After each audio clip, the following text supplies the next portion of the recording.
So we have the Apple Watch Series 4 and we have the Apple Watch Series 5. So what we're going to do is we're going to compare both these watches together. I'm going to give you my thoughts on which one you should buy and which one you probably shouldn't buy. Either way, you're going to know what I think. Let the download begin. So if you're new here and you want to learn how to use and troubleshoot your devices, plus some other cool tech stuff, we can help. All you need to do is hit that subscribe button and that bell for notifications so you don't miss when we release some cool, helpful content. So it's Apple season, right? And they've released a ton of new tech. They released their new iPhones, but they also released their new Apple Watch. And I had the old Apple Watch. Now I have the new Apple Watch, and I have some thoughts about both. So let's go over what's the difference between the two first. It's going to be two main features plus some new tech. So the two main features is going to be the always on display on the Apple Watch Series 5. And what that does is just basically your watch doesn't turn off. It just dims or goes to a low power mode, and Apple has their optimized watch faces that take full advantage of the always on display. They basically just go to the bare bones watch faces until you raise your hand again, and then they come back to life as they normally would. And the main difference between this and that is that when I put my hands down with the Apple Watch Series 4, the screen basically turns off, and then when I raise it, it turns back on. In order for me to see the time, lower it, it turns back off. So it's really just that extra flicker that you're getting rid of with the Apple Watch Series 5 versus the Series 4. At a glance, you can still see your time on this one. At a glance, you can't see it on this one until you actually make that movement for your time to appear on the screen. Now, the Series 5 actually has a built-in compass.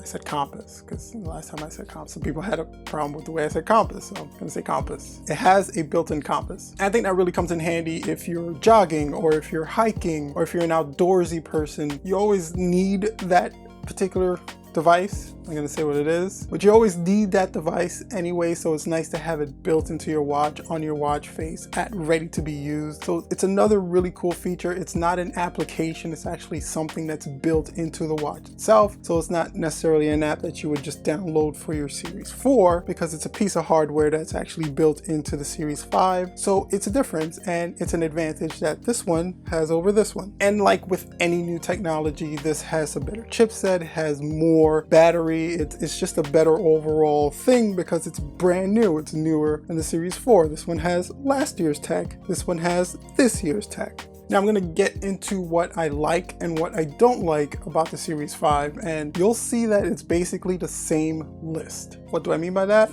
Well, one of the things I really like about the Series 5 is the way it looks. The watch is beautifully designed. I love the square face. I love them taking advantage of that full real estate, the bright colors, the great watch faces, how the watch faces actually look and interact on the screen of the watch itself is a beautiful thing. The bands are beautiful. The way the watch sits on your hand, the way the watch feels on your hand in general is a great thing, and it's a great feeling to have this on. It's a very stylish piece of tech you can basically wear with anything. But the same thing can be said about the Series 4. It looks just the same. It feels just the same. It's just as stylish. The screen is just as beautiful, and it takes advantage of that screen the same way the Series 5 does. Love the bands on these as well. So yeah, and I really do like the addition of that always on display. The ability to see your time at a glance makes it feel like a real watch. Watches usually stay on and you're able to see the time without actually having to make that hand gesture or hand movement, and the Series 5 captures that perfectly. But the downside is it's a battery killer. If you turn the always on display off, you definitely do get more battery life.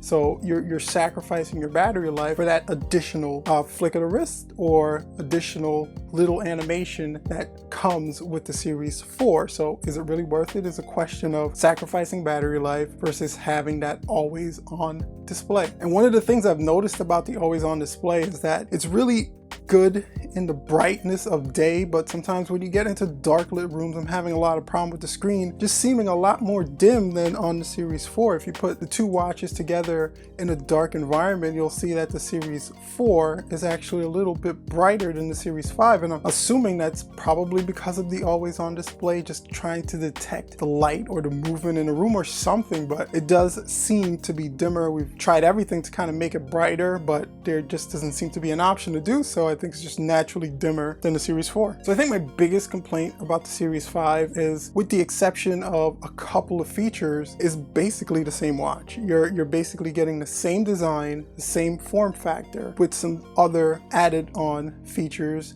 that may or may not be worth it. So the biggest complaint I have is that there isn't too much differentiating these two watches if you're not a person that's going to use the compass or a person that is big on the always on display. If you don't mind flicking your wrist up, then there isn't a big difference between the two. So then the question would be, would I recommend buying the Series 5? And that becomes a difficult question. It's hard. If you have the Series 4 and you really do want that always on display, or you're an outdoorsman and you definitely need a compass, then yeah, definitely go with the Series 5 because it has those two things. It has the always on display, it has the compass, so you're good to go. But if those two things don't matter to you, then there really isn't a reason for you to upgrade from the Series 4 to the Series 5. So what if you have a Series 3 or lower? Then another thing I would say is, do those two things matter to you? Because if they don't matter to you, then you probably get the Series 4 at a really good deal. So again, you would have no real reason to upgrade to the Series 5. When it comes down to it, all that matters is, do you want the always on display? Do you use a compass? If those two things are a yes, then